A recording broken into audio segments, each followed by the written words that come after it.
Hey y'all, well, I made it home in time from my work duties just to get a few chores done. Chickens are fed. Got them on a full feed because that helps with the egg production, but I always like to throw them a little fresh victuals after I get home in the evening. Boy, what a day. This weather, it's Texas, right? It's been pretty nice today. Got a few little rain showers scheduled up for the rest of the week, and then another little freeze next week. But that's how it goes.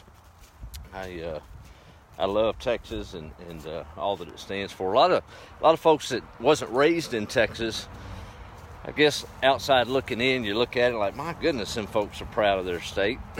Almost to a fault foot. We've even got waffles shaped after Texas.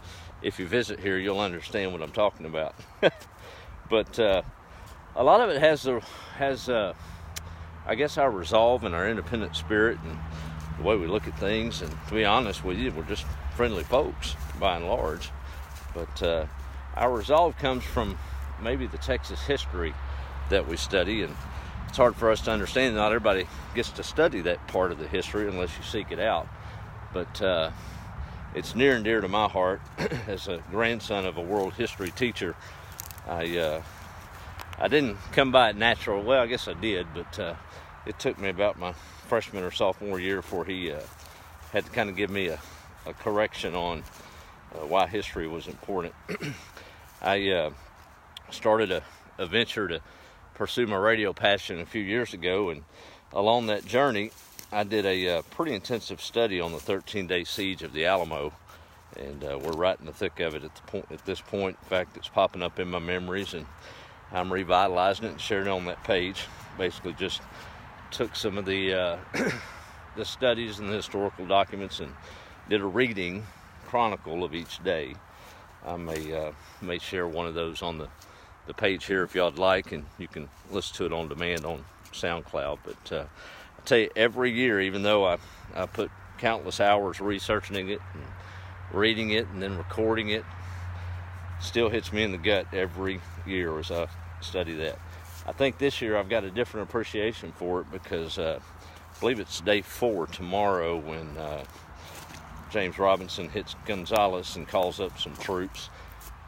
Man, we got to remember that was 1836, y'all, and they had to garden and work out their livelihood every day.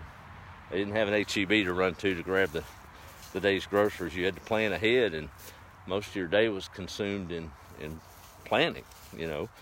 And this is obviously right in the height of planting season here in Texas and getting the crops ready. And that whole town vacated. All the men, sons that were of an age to fight, and left the women and small children behind to go reinforce at the Alamo to try to beat back a ruthless dictator. And man, that story is just incredible. They left town, and y'all know how a bunch of arguing men can be, or women, or anybody for that matter. But they didn't really want to go. They had too much work to do, but they were called to a higher purpose and took off. And it wasn't a few miles out of town that one of the big supply wagons broke. Of course, that set off another round of, this is a sign to go back, but they kept pushing and went across the river and bedded down for the night. And lo and behold, Texas weather set in, and the good old blue norther or cold front come in, and they woke up to freezing temperatures the next morning, and cattle were scattered. And they kept pushing. So that whole story is just really near and dear to my heart, and I don't ever want to lose the respect and the resolve of those men that fought so I could be free to plant a garden today. But I may share on that a little bit later. But I was thinking some of these older folks that we navigate with, that was a different time then. And maybe they struggle to understand who we are as a people now. And I guess I do too sometimes as an old soul. But people were a little bit more polite back in the day. Not talking about the Alamo, but just in general. They didn't have the tools to snipe and take pot shots that we do at each other nowadays. If you had a beef with a man, you pretty much would say it to his face. Didn't do a whole lot of idle talk. I remember Mima would say, and I'm sure y'all have heard this one, don't be ugly. Had nothing to do with your looks. It was all in your speech and how you was acting. What about, you can get glad in the same britches you got mad in? Y'all ever heard that one? Boy, I have. And you better get glad real quick, or them britches will be burning up. But I think we would do well to remember that piece of it. They didn't have the Facebooks and the Twitters and the texts and all that. When you meet a man face to face, even if you got a problem with it, you probably talk a little different, don't you? I guess back in the gunslinger days, if you had a beef, you either got over it, worked it out, or got lead in one of you. So, I don't know. There's no consequences for idle words anymore, it seems. I think one of the craziest statements that we've all taught our kids and tried to say to build them up and get them strong was, sticks and stones will break my bones, but words will never hurt me. Yeah. I don't know if there's a bigger lie floating around that we've shared, is it? Words do matter. So maybe we can think about that and watch our words a little bit better, you think, as we navigate, and not be so quick to pot shot on somebody. Just think if you'd say it to their face and be okay with it, then maybe, but I don't even know if it's right. But anyway, just thinking about these spring temperatures and letting my mind wander back over 180 years to those old boys and folks that stood strong in the face of insurmountable odds, knowing they were going to die. Pretty good shot that they were, and they did. It was a slaughter. But if you hadn't researched Texas history and you ever wonder where we get it, you might do a little reading. If you want, I'll throw that SoundCloud link up where you can listen to it on demand. They're 3 or 4 minutes long, but I think you listen to that whole 13 days, you'll come away with a little different understanding about how we think around here. I know I did even later. I realized my heritage and really what a lot of folks went through. Of course, it happened on a grand scale nationally as well. We know that, but Texas was as well. Anyway, that was free, kind of. That old sun's going down. It's a beautiful day. And it's too wet to do anything here. Of course, I'm out of time for the day anyway, but it's all right. We got time. It's broke once, and we've got most of our plants seeded out and coming on up in the greenhouse. So won't be long. It'll be pretty and growing and giving some produce. Eggs are still doing good. I think got 7 today. Yeah, and, they're laying right along. I'm proud to see that. Them old white ones just have some kind of appetite. I guess it takes that to make them double yolk eggs that they're putting out. So that's how it goes. We do a quick roll call and we'll call it for the evening. I know I mentioned about the Alamo study. A lot of you have asked me to read some stories and things, and this is something that I've done a couple of years ago. I'm pretty proud of it. It's nothing I knew. I researched the knowledge on it and tried to boil it down into more of a Cliff Notes fashion, if you will. Maybe from the outside looking in, you'll have a better understanding of that whole Alamo saga.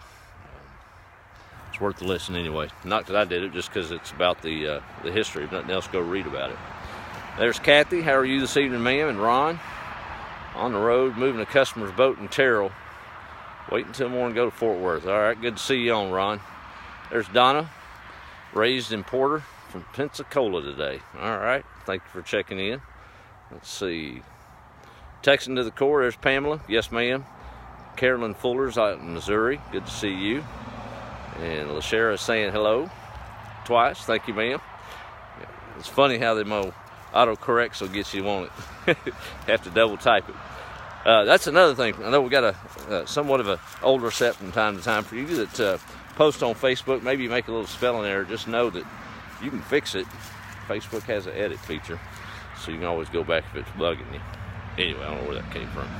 Just trying to help. There's Brenda from Arkansas. How are you? Sun's 40 days and nights of rain. My goodness. Felt like that around here a little bit. There's my buddy Bruce out in Central Texas. I think he just had a birthday. I might be wrong. Anyway, good to see you on, Bruce. Hadn't heard from you in a while. There's Patty down in beautiful Parker County. Melinda, my good friend from Oregon. Got a little surprise from Melinda the other day. We'll wait to roll that out. You'll get it later.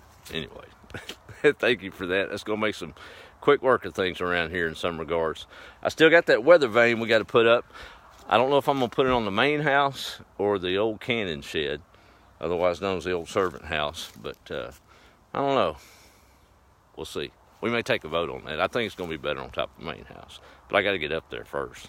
So that's what's holding me up. There's Trudy. That's right. It is amazing.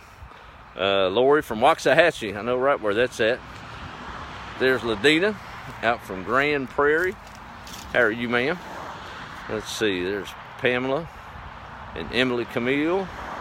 Miss Patricia from North Carolina. How are you, ma'am? And Sanders on. Made it in time. I guess because I'm rambling. Ron says he grew up in Dale City, Texas in the 50s and 60s. Grew up everything, cattle, hogs, sheep, huge garden and cannon, and 8 milk cows. Whew. Man, that was a lot of work. I got enough to do with these 60 chickens, much less all that. Hey, there's Jimmy. How are you, buddy? Good brother of mine. Brother from another mother down Conroe way. And Miss Carolyn says she's got a Texas Independence flag. Let's see. There's Melissa from North Carolina. I did not get a rooster yet, Carolyn. Sure didn't. There's Jennifer Fuller from Custer, South Dakota. Oh, I thought I was done. And Gail from Florida. But I guess I'll need to drop that SoundCloud link on the page for those of you that watch it. I'll have it up toward the top of the page there. I did a couple of video readings. It's basically just a little video of me reading, but I may share that one and then put the SoundCloud link. But you owe it to yourself to study a little bit about the Alamo. It was quite a battle, one of them historical battles, and near and dear to every Texan's heart. Sad thing is, I don't know if all of us know all the details behind each of the days. Just remember the main ones.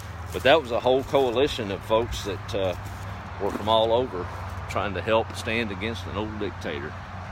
Finally got him. Took us a little while. But San Jacinto was the Waterloo for that old rascal. But good always wins, doesn't it? And here we are, free to practice our own liberties and celebrate freedom. So, pretty proud about that today. All right, I've rambled long enough. Y'all have a good evening. Be the light, and watch them words. They hurt worse than the sticks sometimes. See ya.